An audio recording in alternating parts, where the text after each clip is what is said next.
അന്വേഷണത്തിന് ശേഷം, തിരച്ചിലിന് ശേഷം അന്വേഷണ ഉദ്യോഗസ്ഥന്മാർ തന്നെ എഴുതി ഒപ്പിട്ട് കൊടുത്തിട്ടാണ് പോയത്. അപ്പം നമ്മളെല്ലാം കാണുന്നത് പോലെ BJP രാഷ്ട്രീയ പ്രതിയോഗികൾക്കെതിരായിട്ട് കേന്ദ്ര ഗവൺമെൻറ്റിൻ്റെ അന്വേഷണ സംവിധാനങ്ങളെ ED-യെയും CBI-യെയും ഇൻകം ടാക്സ് ഡിപ്പാർട്ട്മെൻറ്റിനെയും എല്ലാം യാതൊരു കൂസലുമില്ലാതെ ദുരുപയോഗപ്പെടുത്തിക്കൊണ്ടിരിക്കുകയാണ്. ആസാമിലെ ഇപ്പോഴത്തെ മുഖ്യമന്ത്രി ഇത്തരത്തിലുള്ള ED അന്വേഷണത്തെ തുടർന്ന് കോൺഗ്രസ് വിട്ട് BJP-യിൽ ചേർന്നയാളാണ്. അതുപോലെ ഒരുപാട് ആളെ കാണാൻ കഴിയും. പക്ഷെ CPIM-ൻ്റെ നേതാക്കന്മാർ ഇത്തരത്തിൽ ഭീഷണിപ്പെടുത്താൻ കഴിയില്ല. CPIM നേതാക്കന്മാർ കീഴടങ്ങുന്നവരല്ല. ED-യോ ഇൻകം ടാക്സുകാർക്കോ വന്നാൽ പിടികൂടാൻ പറ്റുന്ന എന്തെങ്കിലും തെറ്റുകളോ കുറ്റങ്ങളോ ചെയ്തിട്ടുള്ളവരുമല്ല. അത് വലിയൊരു പരിധിയോളം ഇന്ന് തെളിയിക്കപ്പെട്ടതാണ്. അപ്പോൾ ഇതിനെതിരെയായി കേരളത്തിലുടനീളം പ്രതിഷേധമുണ്ടായി, കേരളത്തിന് പുറത്ത് പ്രതിഷേധമുണ്ടായി. അതാണ് തലസ്ഥാന നഗരിയിൽ ഞങ്ങളെല്ലാം പങ്കെടുത്ത് നടത്തിയ പ്രതിഷേധത്തിൻ്റെ അനുഭവം. പക്ഷെ വളരെ മോശമായ സംസ്കാര ശൂന്യമായ വിധത്തിലാണ് വളരെ പ്രധാനപ്പെട്ട നേതാക്കന്മാർ, ബൃന്ദ കാരറ്റ് ഉണ്ടായിരുന്നു, പെൺകുട്ടികളും വനിതകളും ഉണ്ടായിരുന്നു, അവരെല്ലാം ഡൽഹി പോലീസ് കൈകാര്യം ചെയ്ത് അതിനുശേഷം ഞങ്ങളെ ഒരു 60 കിലോമീറ്റർ ദൂരെയുള്ള ഡൽഹി നാഷണൽ ക്യാപിറ്റൽ ടെറിട്ടറി ഏരിയയിലെ ഏറ്റവും അകലമുള്ള ഒരു സ്ഥലത്താണ്, 58 കിലോമീറ്റർ മറ്റോ ദൂരെയുള്ളൊരു സ്ഥലത്തേക്കാണ് ഞങ്ങളെ കൊണ്ടുപോയത്. അറസ്റ്റ് ചെയ്യപ്പെട്ടവരെല്ലാം 3 വ്യത്യസ്ത സ്ഥലങ്ങളിലേക്കാണ് കൊണ്ടുപോയത്. അപ്പോൾ ഞങ്ങൾ പറയുന്നുണ്ടായിരുന്നു, പെട്രോളും ഡീസലിൻ്റെയൊക്കെ ഉപയോഗം കരുതി വേണം എന്ന് പ്രധാനമന്ത്രി പറഞ്ഞിരിക്കുന്ന സമയത്താണോ നിങ്ങൾ ഇത്രയും പെട്രോൾ എരിച്ച് ഞങ്ങളെ വളരെ ദൂരേക്ക് കൊണ്ടുപോകുന്നതെന്നൊക്കെ ഞങ്ങൾ പോലീസുകാരോട് സംസാരിക്കുന്നുണ്ടായിരുന്നു. എന്തായാലും 7 മണിക്കാണ് ഞങ്ങളെ വിട്ടത്. കേരളത്തിലെ പാർട്ടി നേതൃത്വത്തിനെ ലക്ഷ്യം വെച്ചുകൊണ്ടുള്ള ഈ ആക്രമണം നരേന്ദ്രമോദിയുടെയും അതുപോലെ അമിത്ഷായുടെയും മോഹൻ ഭഗത്തിൻ്റെയും ഭാഗത്ത് നിന്ന് ഉണ്ടായത് ഒറ്റപ്പെട്ട ഒരു സംഭവമല്ല, മറ്റ് രാഷ്ട്രീയ പ്രതിയോഗികൾക്കെതിരെ നടത്തിവരുന്ന ആക്രമണത്തിൻ്റെ ഭാഗമാണ്.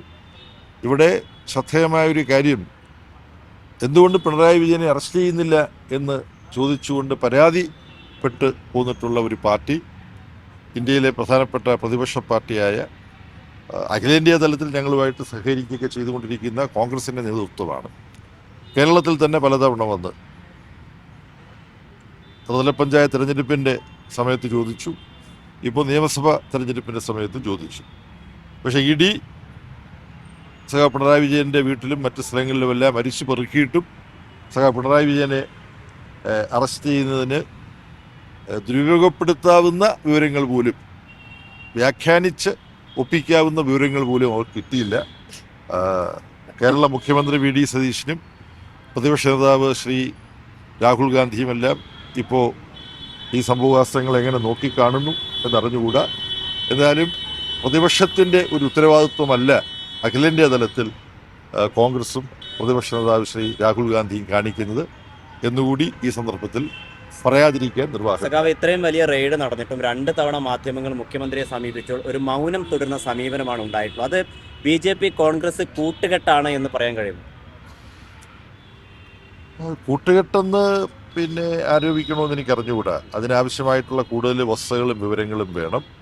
എന്തായാലും കേരളത്തിൽ കോൺഗ്രസും BJP-യും ഒരേ സ്വരത്തിലും ഒരേ ഭാഷയിലുമാണ് സംസാരിച്ചു പോന്നിട്ടുള്ളത് എന്നുള്ളത് വളരെ വ്യക്തമാണ്. പിന്നെ മറ്റു കാര്യങ്ങൾ മുമ്പ് പലപ്പോഴും പറഞ്ഞിട്ടുള്ളത് ഞാൻ ആവർത്തിക്കുന്നില്ല. നിയമസഭയിലേക്ക് അവർക്ക് മുമ്പ് ഒരാളെ കിട്ടിയത് വളരെ വ്യക്തമായും കോൺഗ്രസിൻ്റെ സഹായത്തോടു കൂടിയാണ്. ഇത്തവണ 3 പേര് ജയിച്ചിടത്തും LDF-ഉം CPI-യുമാണ് 2ാം സ്ഥാനത്ത് നിൽക്കുന്നത്. അപ്പോൾ ഞങ്ങൾ തമ്മിൽ ആയിരുന്നു ഫൈറ്റ്. അപ്പോൾ അതുകൊണ്ട് എങ്ങനെയാണ് അവിടുത്തെ വോട്ടിംഗ് പാറ്റേൺ പൊതുവിൽ നോക്കുമ്പോൾ എങ്ങനെയായിരുന്നു കോൺഗ്രസിൻ്റെ UDF-ൻ്റെ വോട്ടോടെ പ്രവർത്തിച്ചതെന്നുള്ളത് കൂടുതൽ നോക്കിയതിന് ശേഷമേ പറയാൻ കഴിയും. ഈ കസ്റ്റഡിയിൽ എടുത്തപ്പോൾ പോലീസ് എങ്ങനെയാണ് ഇടപെട്ടതെന്ന് ഞങ്ങൾ കണ്ടതാണ്. ഈ ബസ്സിനകത്തും പിന്നീട് സ്റ്റേഷനിലൊക്കെയുള്ള പോലീസിന്റെ പെരുമാറ്റം എങ്ങനെയായിരുന്നു? പ്രത്യേകിച്ച് ഡൽഹി പോലീസ് പല കാര്യങ്ങളിലും കുപ്രസിദ്ധരാണ്. ബസ്സിലും പോലീസ് സ്റ്റേഷനിലും ഞങ്ങളോട് മോശമായി പെരുമാറിയില്ല. പ്രതിഷേധ പ്രകടന സ്ഥലത്ത് വന്ന് ഞങ്ങളെ വളഞ്ഞു വെച്ച് കൈകാര്യം ചെയ്യുകയായിരുന്നു. അത് നിങ്ങൾ കണ്ടതാണ്. പക്ഷെ ബസ്സിനകത്തേക്ക് തള്ളിക്കയറ്റിയതിന് ശേഷം പിന്നീട് മോശമായ പെരുമാറ്റമൊന്നും അവരുടെ ഭാഗത്തുണ്ട്. ഈ ED റെയ്ഡിന് ശേഷം ഉദ്യോഗസ്ഥർ പുറത്തിറങ്ങുമ്പോൾ വാഹനമടക്കം അടിച്ചു തകർക്കുന്ന തരത്തിലേക്ക് പ്രവർത്തകരുടെ ഭാഗത്ത് നടപടി ഉണ്ടായിട്ടുണ്ട്. ഇതിൽ ചില ആസൂത്രണങ്ങൾ നടന്നു എന്നുള്ളതാണ് ഇപ്പോൾ ആഭ്യന്തരമന്ത്രി രമേശ് ചെന്നിത്തല പറഞ്ഞിട്ടുള്ളത്. എങ്ങനെയാണ് ഇതിനെ നോക്കുക? അതിനെക്കുറിച്ച് കൂടുതൽ മനസ്സിലാക്കിയിട്ടേ പറയാൻ കഴിയൂ. അപ്പോൾ നിങ്ങൾ പറഞ്ഞിട്ട് ഞാൻ കേൾക്കുകയാണ്. ഈ കോൺഗ്രസിന്റെ നടപടി ഇന്ത്യ സഖ്യത്തെ ദുർബലപ്പെടുത്തുന്ന ഒരു തരത്തിൽ, കാരണം രാഹുൽ ഗാന്ധി അല്ലെ സോണിയാഗാന്ധി ED ചോദ്യം ചെയ്യുമ്പോൾ അതിനെ പ്രതിരോധിക്കാൻ പ്രതിപക്ഷ നേതാക്കൾ രംഗത്ത് വരുന്നു, പിണറായി പോലും രംഗത്ത് വരുന്നു. പക്ഷേ ഈ പ്രതിപക്ഷ നേതാക്കളെയൊക്കെ തന്നെ ED ചോദ്യം ചെയ്യണം, അല്ലെ CBI ചോദ്യം ചെയ്യണമെന്ന് നിരന്തരം കോൺഗ്രസ് ആവശ്യപ്പെടുന്നു. ഇന്നിപ്പോൾ അരവിന്ദ് കെജ്രിവാൾ, സ്റ്റാലിൻ ഉൾപ്പെടെയുള്ളവരും ഈ കോൺഗ്രസിന്റെ ഈ ഒരു ഇരട്ടത്താപ്പിനെ വിമർശിച്ചിട്ടുണ്ട്. ഇക്കാര്യത്തിൽ കോൺഗ്രസിന്റെ ഭാഗത്ത് നിന്ന് അപക്വമായ സമീപനമാണ് മുമ്പും ഉണ്ടായിട്ടുള്ളത് എന്ന് പറയാൻ ഞങ്ങൾ നിർബന്ധിതരാവുകയാണ്. ഓരോ സ്ഥലത്തും കോൺഗ്രസിൻ്റെ നേതാക്കന്മാർക്ക് നേരെ EDയുടെയും ഇൻകം ടാക്സിൻ്റെയും CBIയുടെയും അന്വേഷണം വരുമ്പോൾ അതിൽ പ്രതിഷേധിക്കുന്നു. എന്നാൽ പ്രതിപക്ഷ നേതൃത്വത്തിൽപ്പെട്ടവർക്ക് ആകുമ്പോൾ അത്തരത്തിലുള്ള പ്രതിഷേധം കോൺഗ്രസിൽ നിന്ന് വരുന്നില്ല. എന്നുമാത്രമല്ല, പലപ്പോഴും എന്തുകൊണ്ട് EDയും ഇൻകം ടാക്സും CBIയും പ്രതിപക്ഷത്തിൻ്റെ നേതൃത്വപ്പെട്ട വ്യത്യസ്ത പാർട്ടികൾക്ക് നേരെ, നേതാക്കന്മാർക്ക് നേരെ നീങ്ങുന്നില്ല എന്ന ചോദ്യം തന്നെ ഏറ്റവും ഉയർന്ന കോൺഗ്രസിൻ്റെ നേതാക്കന്മാർ, AICCയുടെ പ്രസിഡന്റ്, പ്രതിപക്ഷ നേതാവ്, പിന്നെ സോണിയാഗാന്ധിയുടെ കുടുംബത്തിൽപ്പെട്ട നേതാക്കന്മാർ, ഇവരെല്ലാം ഉന്നയിക്കുന്നുണ്ട്.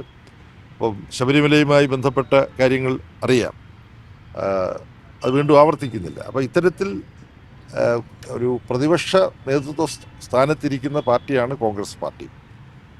BJPക്കെതിരായിട്ടുള്ള പോരാട്ടത്തിൽ കോൺഗ്രസ്സിന് ഒരു പങ്ക് വഹിക്കാനുണ്ട് എന്നാണ് ഒരു വർഷം മുമ്പ് പാർട്ടിയുടെ മധുര പാർട്ടി കോൺഗ്രസ് ചേർന്നപ്പോൾ അവിടെ തീരുമാനിച്ചത്.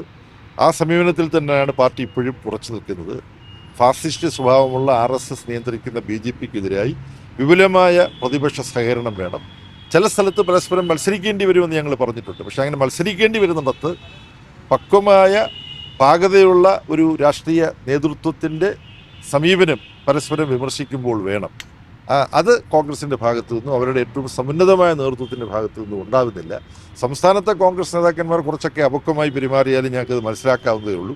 പക്ഷേ അഖിലേന്ത്യാ കോൺഗ്രസ് നേതൃത്വം ആ പാകത കാണിക്കുന്നില്ല എന്നുള്ള വിഷയം. EDയുടെ അന്വേഷണത്തിൽ കേരള ഹൈക്കോടതി എടുത്തൊരു നിലപാടല്ലേ, അങ്ങനെ ഒരു വസ്തുത കൂടെ അവിടെ ഇല്ലേ? ഇവിടെ സംഭവിച്ചത് എന്താണെന്നുള്ളത് നിങ്ങൾക്കറിയാമല്ലോ. ഇവിടെ CMRLൻ്റെ ഒരു അപേക്ഷയാണ് പിന്നെ ഹൈക്കോടതിയുടെ സിംഗിൾ ബെഞ്ച് ഇന്ന് അതിന്മേൽ വിധി പറഞ്ഞത്. അവർ പറഞ്ഞ വിധി എന്താ? സീരിയസ് ഫ്രോഡ് ഇൻവെസ്റ്റിഗേഷൻ ഓഫീസ്, അവർക്ക് അവരുടെ അന്വേഷണവുമായിട്ട് തുറന്നു പോകാമെന്നാണ് പറഞ്ഞത്. അത്രേ പറഞ്ഞു. ആ അന്വേഷണമാണോ ഈ റെയ്ഡ്? ഈ റെയ്ഡ് നടത്തിയിട്ട് എന്താണ് അവർക്ക് കിട്ടിയത്? അപ്പോൾ ഇതെല്ലാം വളരെ വ്യക്തമായി നമുക്ക് മനസ്സിലാക്കാൻ കഴിയുന്ന കാര്യങ്ങളാണ്. മുഖ്യമന്ത്രിയുടെ ദില്ലി സന്ദർശനം, പിന്നാലെ റെയ്ഡ്, ED VD മോദി കൂട്ടുകെട്ടാണ് ഇപ്പോൾ കേരളത്തിലെമ്പാടും ചർച്ചയായിക്കൊണ്ടിരിക്കുന്നത്. ആ ഒരു നിലപാടിൽ തന്നെയാണോ ദേശീയ നേതൃത്വവും ഉള്ളത്? അല്ല, അങ്ങനെ ഒരു സംശയമുണ്ടാവുന്നത് തികച്ചും സ്വാഭാവികമാണ്.